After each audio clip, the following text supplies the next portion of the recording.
பள்ளிக்கட்டு கல்லும் முள்ளும் சாமிய சரணம் ஐயப்ப சரணம்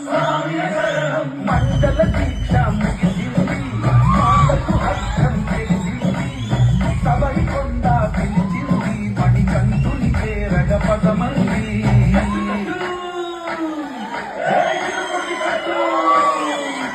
కట్టు కట్టు కట్టు కట్టు ఇరుముడి కట్టు ఎక్కు ఎక్కు ఎక్కు ఎక్కు సబరి వల్ల ఎక్కు కట్టు కట్టు కట్టు కట్టు